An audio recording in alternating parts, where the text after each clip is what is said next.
UMKM dan kriteria UMKM di Indonesia. Apa itu UMKM?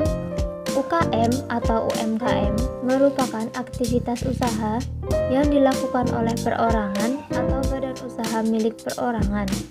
Perbedaannya dengan usaha besar dapat dilihat dari jumlah kekayaan bersih pelaku usaha dan hasil penjualan tahunan.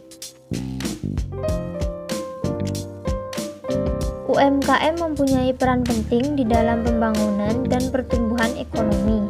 Yang pertama, peran UMKM tidak hanya dirasakan di negara-negara sedang berkembang, melainkan juga di negara maju. 2. Di negara maju maupun berkembang, UMKM sangat penting sebab menyerap paling banyak tenaga kerja dibandingkan usaha besar. 3.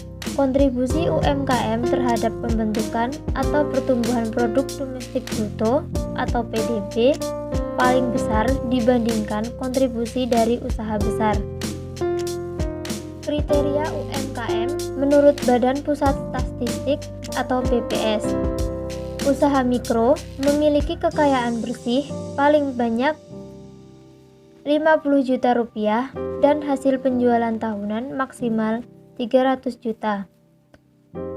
Usaha kecil memiliki kekayaan bersih lebih mulai dari 50 juta rupiah hingga 500 juta rupiah. Dan hasil penjualan tahunan mulai dari 300 juta rupiah hingga 2,5 miliar. Usaha menengah memiliki kekayaan bersih mulai dari 500 juta rupiah hingga 10 miliar rupiah. Dan hasil penjualan tahunan mulai dari 2,5 miliar rupiah hingga 50 miliar rupiah.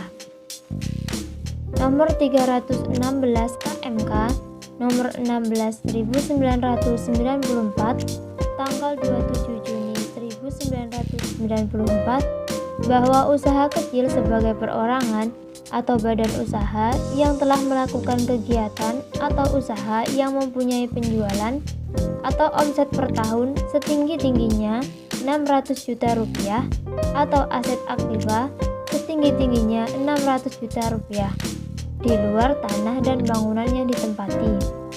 Contohnya, firma, CV, PT, dan koperasi yakni dalam bentuk badan usaha.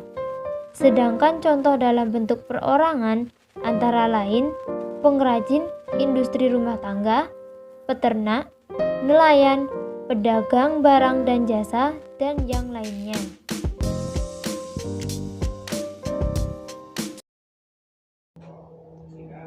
Kontribusi UMKM dalam perekonomian Indonesia.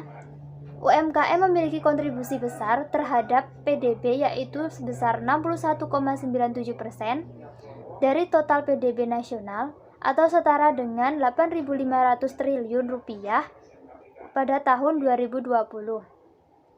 UMKM menyerap tenaga kerja dalam jumlah yang besar, yaitu sebesar 97% daya serap dunia usaha pada tahun 2020. Jumlah UMKM yang banyak berbanding lurus dengan banyaknya lapangan pekerjaan di Indonesia, sehingga UMKM memiliki andil besar dalam penyerapan tenaga kerja. UMKM menyerap kredit terbesar pada tahun 2018 sebesar kurang lebih 1 triliun rupiah. Kontribusi lembaga-lembaga yang terkait dengan UMKM. Yang pertama, Menekop dan UKM atau Kementerian Koperasi dan UKM membuat komitmen bersama secara nasional dan tingkat tinggi untuk pengembangan UMKM. Yang kedua, Memperindak atau Kementerian Perindustrian dan Perdagangan memperkuat ketahanan ekonomi untuk pertumbuhan yang berkualitas dan berkeadilan.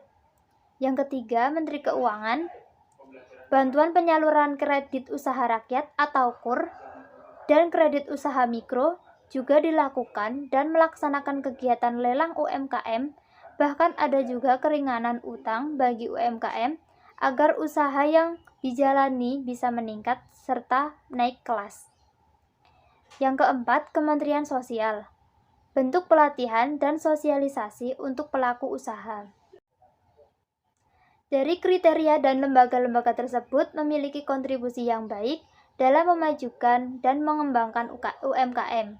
Dengan berkembangnya UMKM, perekonomian Indonesia akan semakin maju. Demikian video dari saya. Bila banyak salah mohon maaf, semoga bermanfaat. Terima kasih. Wassalamualaikum warahmatullahi wabarakatuh.